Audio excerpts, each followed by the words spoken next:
بسم اللہ الرحمن الرحیم۔ السلام علیکم ناظرین اور ہمارے پیارے راج دلاروں، میں امید کرتی ہوں کہ آپ کے والدین تمام دوست احباب خیر و عافیت سے ہوں گے، خوش باش ہوں گے۔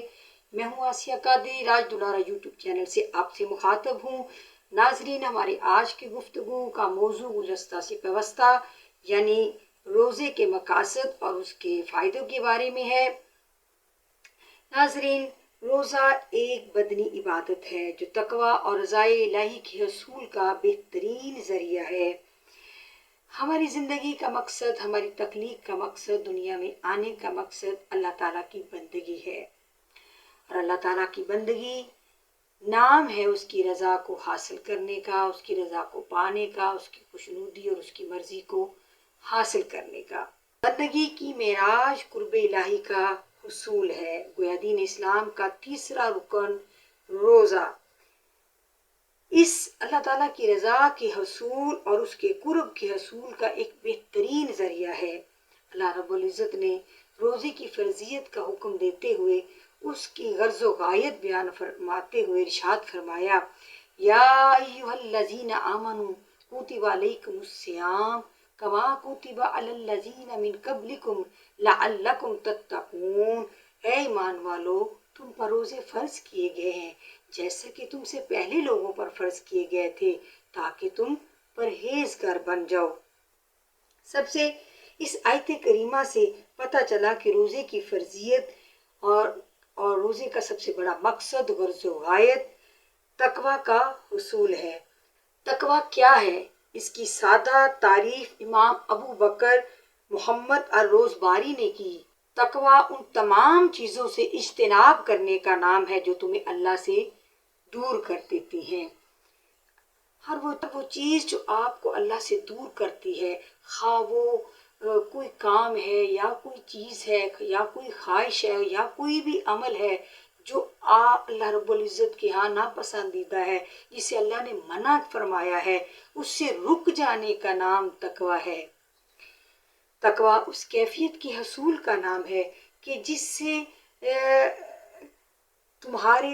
طبیعتوں کے اندر تمہاری طبیعتیں خود بخود نیکی کی طرف راغب ہو جاتی ہیں، طبیعتوں کا رجحان خود بخود نیکی کی طرف ہوتا چلا جائے اور تمہیں نیکی سے خوشی اور راحت ملے اور برائی سے نفرت محسوس ہو۔ اسی کو تقوی کہتے ہیں۔ تقوی جو کہ ہر عبادت کا مغز ہے، حاصل ہے، نچوڑ ہے،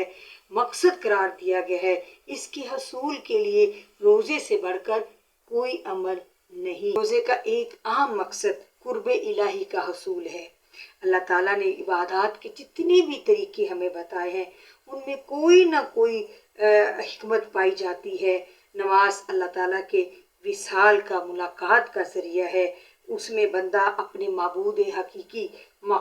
حقیقی سے گفتگو کرتا ہے۔ روزہ بھی اللہ کے قرب کے حصول کا ایک ذریعہ ہے۔ اللہ تعالیٰ یوں تو عام دنوں میں بھی، سال کے باقی مہینوں میں بھی، دن اور رات کے 24 گھنٹوں میں، رات کے پچھلے پہر میں اپنی رحمتوں کے ساتھ آسمان دنیا پر نزول فرماتے ہیں اور اس کی رحمتیں پکار پکار کر کہتی ہیں کہ ہے کوئی مانگنے والا جسے میں عطا کروں، ہے کوئی فریاد کرنے والا جس کی میں فریاد سنوں، ہے کوئی توبہ کرنے والا کسی میں توبہ قبول کروں۔ لیکن رمضان المبارک کی ہر گھڑی، ہر ساتھ، طلوع آفتاب سے لے کر غروب آفتاب تک اور غروب آفتاب سے لے کر طلوع آفتاب تک اللہ رب العزت اپنی تمام تر رحمتوں کے ساتھ آسمان دنیا پر نزول فرما ہوتے ہیں اور اس کی رحمتوں کے دروازے کھلے ہوتے ہیں اور اس کی رحمتیں پکار پکار کر کہہ رہی ہوتی ہیں کہ ہے کوئی مجھ سے میرا قرب مانگنے والا جسے میں اپنا قرب عطا کروں، ہے کوئی مجھ سے میری رحمت مانگنے والا جسے میں رحمت عطا کروں، ہے کوئی مجھ سے مغفرت طلب کرنے والا جسے میں مغفرت عطا کروں۔ تو اللہ تعالیٰ کی رحمتیں ہر لمحے اسے پکارتی رہتی ہیں اور بندوں کو اپنا قرب دینے کے لیے، ان کو بخشش و مغفرت کا پروانہ عطا کرنے کے لیے اس کی رحمتیں پکارتی رہتی ہیں۔ سے مغفرت طلب کرنے والا جسے میں مغفرت عطا کروں، ہے کہ مجھ سے توبہ کرنے والا جس کی میں توبہ قبول کروں، ہے کہ مجھ سے جنت کا سوال کرنے والا جس کو میں جنت عطا کر دوں، ہے کہ مجھ سے دوزخ سے پناہ لینے والا جسے میں دوزخ کی آگ سے آزادی کا خلاصہ آزادی کا پروانہ عطا کر دوں۔ الغرض ہر لمحہ ہر ساتھ اس کی رحمتیں اپنے بندوں کو قرب دینے کے لیے سایہ فگن رہتی ہیں، پکارتی رہتی ہیں۔ اس لیے رمضان کا ہر مہینہ، رمضان کا ہر لمحہ، ہر ساتھ اتنی مبارک ہے، اتنی مقدس ہے کہ اس ایک مہینے میں جو کچھ ملتا ہے وہ سال کے باقی 11 مہینوں میں نہیں ملتا۔ اسی لیے کہا جاتا ہے کہ اگر بندے کو خبر ہو جائے کہ رمضان سے کیا ملتا ہے تو وہ یہ خواہش کرے کہ کاش سارا سال ہی رمضان ہو جائے۔ یہاں یہ بات بھی ذہن میں رہے کہ روزہ داروں کی بھی کئی اقسام ہیں۔ کوئی روزہ دار صرف اپنی دنیاوی لذتوں اور شہوتوں سے دور رہنے کے لیے روزہ رکھتا ہے، تو کوئی جنت کی طلب کے لیے روزہ رکھتا ہے، کوئی دیدار الہی کے لیے روزہ رکھتا ہے۔ روزہ دار کو حقیقی خوشی تبھی نصیب ہوتی ہے جب وہ اپنے رب سے ملاقات کر رہا ہوگا، اور یہی ملاقات دراصل اللہ تعالیٰ کی طرف سے اس کا اجر ہوگا۔ بنی آدم کے تمام اعمال کا بدلہ 10 گنا سے لے کر 700 گنا تک جتنا بھی اللہ تعالیٰ چاہے بڑھا دیا جاتا ہے، سوائے روزہ کے کہ اس کے بارے میں اللہ تعالیٰ نے فرمایا روزہ میرے لیے ہے اور میں ہی اس کی جزا دوں گا، کیونکہ روزہ دار میرے لیے اپنی خواہشات چھوڑتا ہے، کھانا پینا چھوڑتا ہے۔ روزہ دار کے لیے 2 خوشیاں ہیں، ایک افطار کے وقت اور دوسری خوشی اس کو اللہ کے ساتھ ملاقات کے وقت نصیب ہوگی۔ روزہ دار کے منہ کی خوشبو اللہ تعالیٰ کے نزدیک مشک کی خوشبو سے زیادہ پسندیدہ ہے۔ بندے کی ہر نیکی کا اجر 10 گنا سے لے کر 700 گنا تک اس کے نامہ اعمال میں لکھ دیا جاتا ہے، مگر روزہ ایک ایسا عمل ہے جس کا اجر اللہ تعالیٰ بندے کے نامہ اعمال میں نہیں بلکہ اپنی بارگاہ میں موجود دفتر میں تحریر کرتا ہے۔ اسی لیے فرمایا روزہ میرے لیے ہے اور میں ہی اس کی جزا دیتا ہوں۔ رمضان کے مہینے میں روزہ دار اللہ کی خاطر کھانا پینا چھوڑتا ہے، لذتیں چھوڑتا ہے، شہوات دنیا چھوڑتا ہے، وہ گرمی کی شدت میں بھی بھوک اور پیاس کی صعوبتیں برداشت کرتا ہے، اللہ کی رضا کے حصول کے لیے وہ تمام نفسانی خواہشوں کو اور بشری شہوات کو پس پشت ڈال دیتا ہے۔ کبھی قیام کرتا ہے، کبھی سجود کرتا ہے، کبھی رکوع کر رہا ہوتا ہے۔ اسے قدم قدم پر لذت دنیا اپنی طرف راغب کرتی ہیں، مگر وہ ان تمام ترغیبات کی نفی کر کے اللہ کی چاہت میں، اس کی چاہت کے حصول کے لیے، اس کی محبت کے لیے، اس کی معرفت کے لیے، اس کی قربت کے لیے، اس کی رضا کے لیے سرگرداں ہوتا ہے۔ الغرض وہ سب کچھ اللہ کے لیے چھوڑ کر آتا ہے۔ الغرض جب وہ سب کچھ اللہ کے لیے چھوڑ کر آتا ہے تو جب اجر کی بات آتی ہے تو پھر وہ رب فرماتا ہے کہ یہ بندہ خالصاً میری رضا کے لیے روزہ رکھتا ہے، میرے لیے رکھتا ہے، لہٰذا اس کا اجر بھی میں دوں گا۔ ہر چیز کا اللہ نے ایک اجر مقرر فرمایا ہے، ہر چیز کا اجر مقرر فرمایا ہے کہ کسی کے اتنا اجر ہے، اس کا اتنا ثواب ہے، اس کے لیے اتنی جنت ہے، اس کے لیے اتنے محلات ہیں، اس کے لیے حور و قصور ہیں، اس کے لیے محلات ہیں۔ مگر روزے کی جب باری آئی تو اس کے لیے اللہ نے فرمایا صوم لی وانا اجزی بہ، کہ روزہ میرے لیے ہے اور میں ہی اس کی جزا دوں گا، اس کا اجر میں ہوں۔ اور اس کا اجر کیا ہے کہ میں روزہ دار کو خود اپنا دیدار عطا فرماؤں گا، میں روزہ دار کا ہو جاؤں گا، میں روزہ دار کو اپنا قرب عطا کروں گا، میں روزہ دار کو اپنا دیدار بے حجاب عطا فرماؤں گا، اس کو دیدار الہی کی جام پلائے جائیں گے۔ گویا روزہ دار کا اجر جو ہے اسے دیدار الہی سے نوازا جائے گا۔ جنت میں کسی کی راحت جنت کی نعمتوں میں ہوگی تو کسی کی راحت جنت کی نہروں میں ہوگی، غلما میں ہوگی، حور و قصور میں ہوگی۔ مگر کوئی ایسا بھی ہوگا کہ ان تمام راحتوں کی موجودگی میں ایک طرف افسردہ اداس بیٹھا ہوگا۔ اس سے پوچھا جائے گا اے بندے کیا تجھے میری جنت پسند نہیں آئی، کیا تو خوش نہیں ہے؟ وہ کہے گا کیا تجھے میری جنت پسند نہیں آئی تو تو کیوں اداس ہے؟ بندہ عرض کرے گا میں دنیا کی لذتوں سے جدا ان حقیقتوں کے لیے تو نہیں ہوا تھا، میرا مطلوب و مقصود تو دیدار الہی تھا۔ پس اسے طالب کو جب دیدار الہی کے فیض سے فیض یاب کیا جائے گا تو تب اسے راحت نصیب۔ پھر روزہ گناہوں سے نجات اور مغفرت کا ذریعہ ہے۔ حضرت ابو ہریرہ رضی اللہ تعالیٰ عنہ سے مروی ہے، حضور نبی کریم صلی اللہ علیہ وآلہ وسلم نے فرمایا من صام رمضان ایمانا و احتسابا غفر لہ ما تقدم من ذنبہ، جس شخص نے حالت ایمان اور ثواب کی نیت سے رمضان کے روزے رکھے اس کے سابقہ گناہ بخش دیے جاتے ہیں۔ حضور نبی کریم صلی اللہ علیہ وآلہ وسلم نے فرمایا صوم جنہ، روزہ ڈھال ہے، یعنی دنیا میں گناہوں سے بچنے کے لیے اور آخرت میں دوزخ کے عذاب سے بچنے کے لیے ڈھال کا کام دیتا ہے۔ پھر جب نبی کریم صلی اللہ علیہ وآلہ وسلم نے فرمایا جبریل امین یہ دعا کر رہے تھے کہ ہلاک ہو وہ شخص کہ جس نے رمضان کا مہینہ پایا اور مغفرت نہ پائی، تو آقا علیہ السلام نے اس پر آمین فرمایا۔ آپ نے یہ بھی فرمایا کہ ایک بندے کے لیے رمضان کا مہینہ اگلے سال کے رمضان تک کے لیے بخشش کا، مغفرت کا ذریعہ بن جاتا ہے۔ روزہ صبر و شکر کے حصول کا بہترین ذریعہ ہے۔